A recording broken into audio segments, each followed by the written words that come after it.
The envelope was cream, the letterhead clear. Patrick Kane, attorney at law. It demanded immediate gifting of all assets to Andrew to streamline administration. Andrew, you hired a lawyer to take everything before I am even in the ground? Dad, you are twisting it. This is standard planning. I just want to help. Help yourself, you mean. You haven't spoken to your kids in 2 years. This isn't about them. Just be at the meeting Friday, okay? The lawyer will explain everything. Later, George sat in his study, the letter on the desk.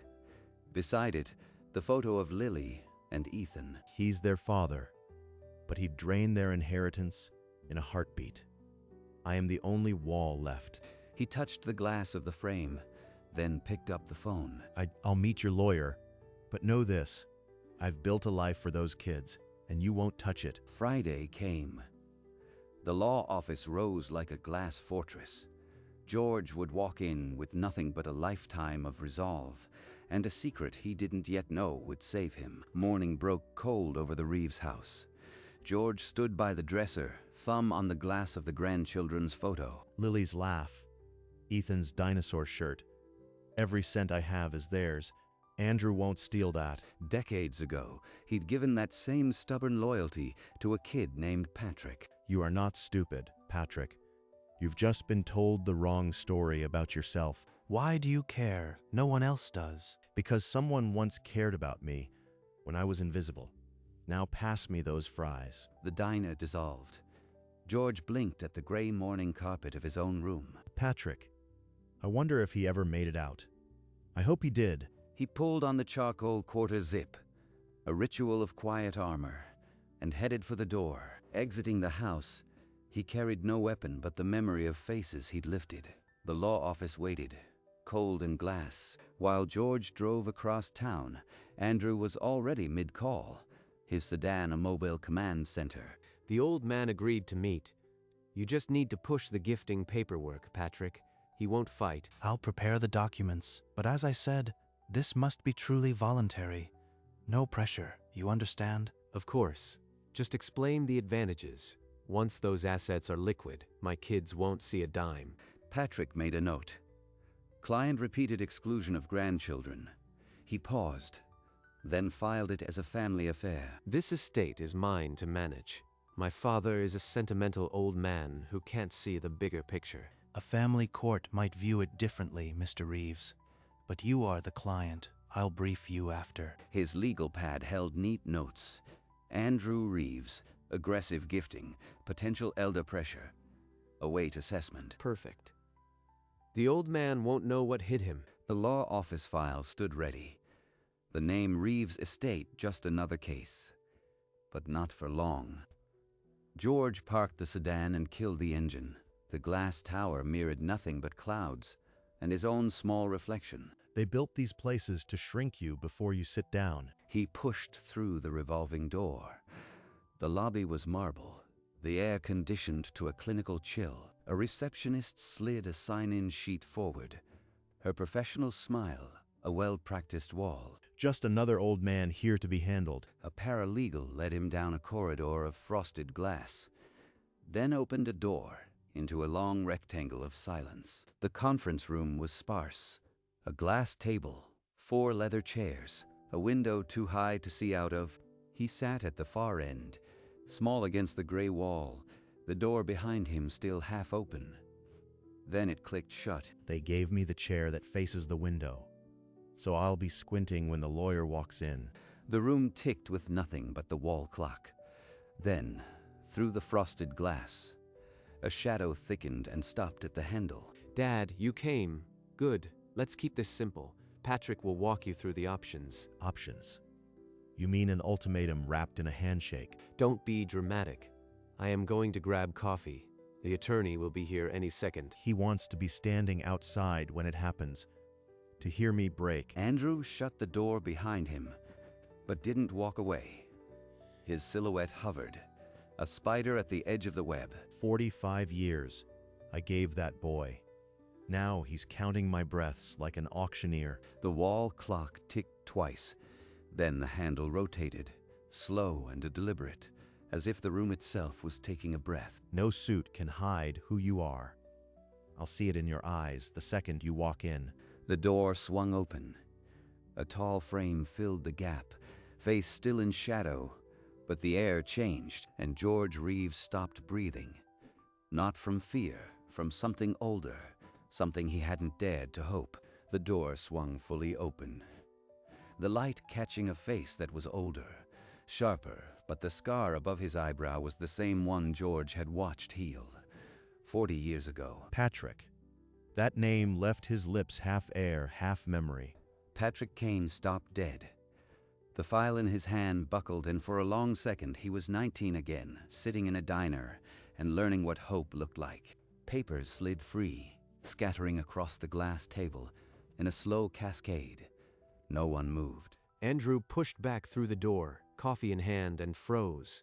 His eyes darted from George to Patrick, then back. You two know each other? More than know. He's the boy I mentored at 19. I didn't know this was your estate. Andrew told me it was just an elderly client needing routine planning. That doesn't matter. You are my lawyer. Do your job. The room froze. 3 men, each holding a thread of the same story. But only one knew its full weight. Patrick's training kicked in like a reflex. He pulled out the chair, sat, and opened the Reeves file with hands that were not quite steady. As I was saying, the gifting simplifies everything. Dad, you transfer ownership now. Avoid probate later. He spoke to George like a man reading a prospectus, never once looking at Patrick's face. The son I raised is up there selling me like a timeshare, and Patrick can't even meet my eyes. Patrick turned a page. The same page. 3 times. You'll still have a living allowance. Just sign here. Patrick, look at me. Patrick looked up. The file slipped from his fingers.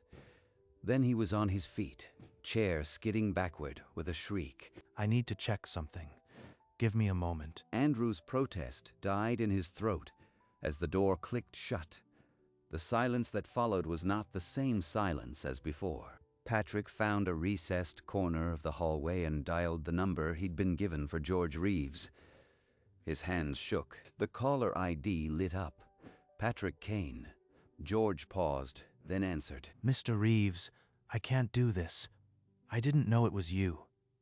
That boy in the diner, you saved his life. Andrew's plan is to liquidate everything and leave your grandchildren with nothing. He told me directly. Lily and Ethan, he'd cut them out? The wall felt suddenly too close. George let his shoulder rest against it, the years pressing down. And you'd testify to that? I'll file an affidavit. I am withdrawing. I owe you at least that. In the conference room, Andrew watched the door, his coffee cold, his control fraying. George ended the call, but not the quiet fire Patrick's words had lit. He had an ally now. Patrick found an empty side office and motioned George inside. The door closed with a soft click, sealing out Andrew's world. I never forgot what you did. You told me I could be someone when no one else believed. I am someone now because of you. You always had a good heart, son. I just gave you a mirror to see it. Now you've given it back. Then use this mirror. Helen Wu, Protective Trust Specialist. She'll lock your estate so Andrew can't touch a cent. Call her now. The business card in George's hand read, Helen Wu, Estate Protection Law. Andrew's thumb jabbed the screen. Where are you? Get back here right now. The exclamation points were desperation. I'll call her right now. I'll draft the withdrawal tonight, but first call Helen. Every hour Andrew has is dangerous. He's turning him against me. 15 years of planning, and that old man finds a way to reach through time. I'll need another lawyer, fast. George looked at the card, then at Patrick. The clock was ticking, but for the first time since the letter arrived, he felt his grandchildren were no longer alone. The side office door flew open. Andrew's silhouette, a black shape of fury. He'd been outside the door, listening. What is this? You are conspiring against your own client? I'll have your license. I am withdrawing due to conflict of interest. and being deliberately misled about who your father was. This is final. Deliberately misled? You are a hired gun, nothing more. Take that letter and burn it. The vein at Andrew's temple pulsed. All his practiced charm had peeled back to raw animal entitlement. The State Bar can review my conduct. Can they review yours? You told me to exclude your own children. I am filing an affidavit. Andrew caught the paper, his fingers curling into a fist around it, crushing the crease. Patrick turned to George, his voice suddenly softer. "Let's go. There's nothing left here for either of us." They walked out of the side office together, past the frosted glass, toward the daylight of the lobby. Andrew's shouts followed them, muffled by the closing door. Behind them, the withdrawal letter lay at Andrew's feet, the legal ink bleeding through the crumpled paper. A weapon turned to ash. Outside the law firm, George and Patrick emerged into bright sun. The glass doors sealed Andrew's muffled rage behind them. I'll have my affidavit on Helen W. Wu's desk by morning. She'll know every detail. The exclusion, the pressure, all of it. And after that, you've burned a client. Your career could take a hit. My career started the day you told me I mattered. Without that, I'd be nothing. This is the least I can do. Patrick pulled a card from his pocket and pressed it into George's hand. My personal number. Call me anytime. I mean it, George. You are not alone in this. They shook hands in the sunlight, the grip longer than protocol required. Two men who had rescued each other across decades. High above, Andrew stood at the window, his silhouette small and furious, watching his father walk away with his lawyer. 40 years later, that kid I fed French fries saved my grandchildren's future. Life has a strange justice. George looked from the card to Patrick, then toward the high window where Andrew's shadow loomed. The war wasn't over, but he was no longer fighting alone. Inside his sedan, George stared at Helen Wu's card. He dialed the number with a thumb that didn't hesitate. Mrs. Wu, my name is George Reeves. My son hired an attorney to force me into gifting my estate. He plans to cut out my grandchildren. Mr. Reeves, Patrick Kane briefed me. I'll see you today at 3. Bring any estate documents. I'll handle it from there.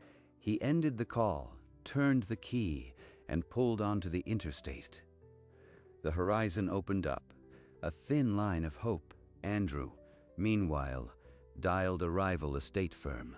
The voice on the other end was practiced and cold. "Conflict of interest," it said. Andrew snarled, stabbed the end call button, and dialed another. Same response, faster. Patrick blacklisted me before I could even move. Every estate attorney in this city will just repeat conflict until I am dead. George's sedan ate up the miles. The afternoon sun warmed the dashboard, a small mercy. He merged toward Helen's office, the weight on his chest shifting from dread to resolve. The race was on. But for once, Andrew was the one chasing shadows. The receptionist showed George into a sunlit office. Helen Wu rose from her chair, a portfolio already open on the desk. An irrevocable trust. Your grandchildren will be the sole beneficiaries, Lily and Ethan. Andrew's name won't appear anywhere. You'll retain a lifetime income from the assets, but ownership passes to the trust immediately. It's airtight. Once this is irrevocable, no one, not you, not Andrew, not any future lawyer of his, can break it. George listened, his face still, but his right hand had stopped gripping the armrest. Draw it up, Mrs. Wu. I've seen one generation try to rob the next. I won't let it happen again. The pen felt heavy. George signed his name with the care he'd once used to carve his children's initials into a tree. The document read, "Irrevocable Trust for Lily and Ethan Reeves." Beneath it, George's signature sealed the future. I'll have this expedited. By end of week, it'll be ironclad. Patrick's affidavit will be attached as evidence of intent. George took the receipt copy, folded it into his pocket, and felt a knot he'd carried since the cream envelope arrived, begin to loosen. A week later, the certified letter arrived at Andrew's home. The return address, Wu and Associates. The letter read, "The Reeves estate has been transferred to an irrevocable trust. Any claim by Andrew Reeves will be challenged, and Patrick Kane's affidavit is on file." Andrew stared at the paper, his jaw locked. The words blurred, then sharpened into weapons. He actually did it. The old man locked me out. He read the line again. "Should you attempt further interference, we will seek injunctive relief." It was a legal wall. 15 years of planning, and they flipped my own lawyer against me. Those kids will get everything. The crystal glass was in his hand before thought. He hurled it against the wall. A wet crystalline burst. Shards scattered across the hardwood, tiny mirrors of his failure. His scream was raw, then swallowed by the empty house. The certified letter lay crumpled in the debris, its official ink smeared by the impact, but its words were unbreakable. Andrew slumped onto the sofa, hands dangling. The war was over, and he hadn't even fired a shot. George parked on the quiet street and walked into his daughter's house without knocking. Lily and Ethan were in the living room, a Lego tower between them. He knelt and pulled them close. Grandpa, why are you crying? Because you are so big, sweetheart. Because you are still here and you are safe. Ethan said nothing. He pressed a plastic stegosaurus into George's free hand, a silent, perfect gift. Later that night, George sat in his own quiet house. His phone rang. Patrick Kane. Patrick's voice came through lighter than before. "I know it's late, but I found something you should see." Your letter, George. I believe in you. I framed it. It's been on my desk for 30 years. I remember writing that. You looked at me like I was crazy, but you proved me right. They laughed, the deep, unhurried sound of two men who had circled back to each other after decades. George hung up and pulled the Lego dinosaur from his pocket. His grandchildren would be safe. And so, finally, was he. The next morning, Helen Wu's office called. The trust documents lay finalized on George's desk. It's done, George. The trust is irrevocable and filed. Your grandchildren are protected forever. George lowered the phone. He drove to the bank that afternoon, the trust binder heavy as a gravestone in the passenger seat. The vault door hummed open. He slid the safe deposit box out, tucking the binder beside Lily's first drawing and Ethan's baptismal candle. The lock turned with a final, soft click.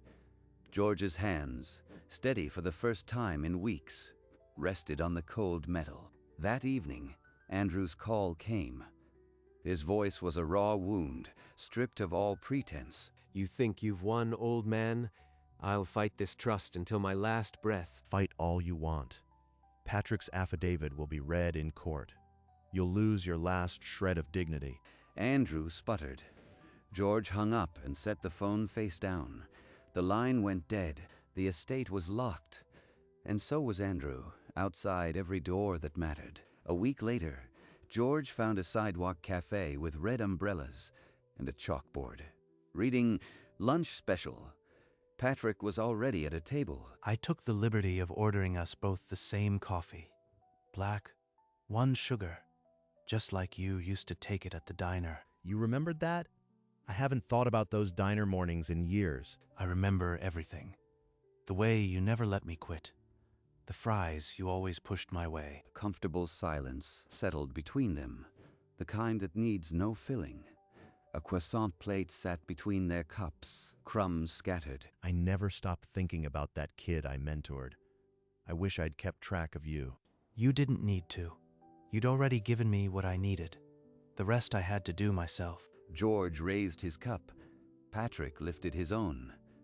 A quiet toast, mismatched ceramic. No need for words. So, first Wednesday of next month? Same table? I'll be here, and the next month, and the one after that. You are stuck with me now. The spring musical flyer crumpled in Lily's hand as she burst into George's living room, her curls a tangled halo of joy. Grandpa, you came.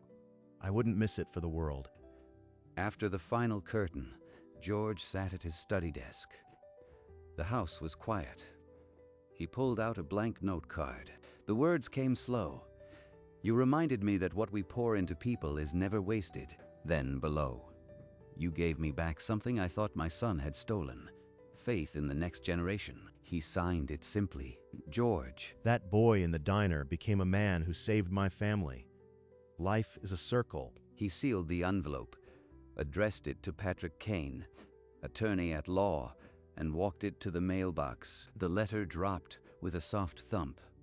Not an end, just the next chapter in a story that began 40 years ago over a plate of French fries. A week later, the envelope landed on Patrick Kane's desk.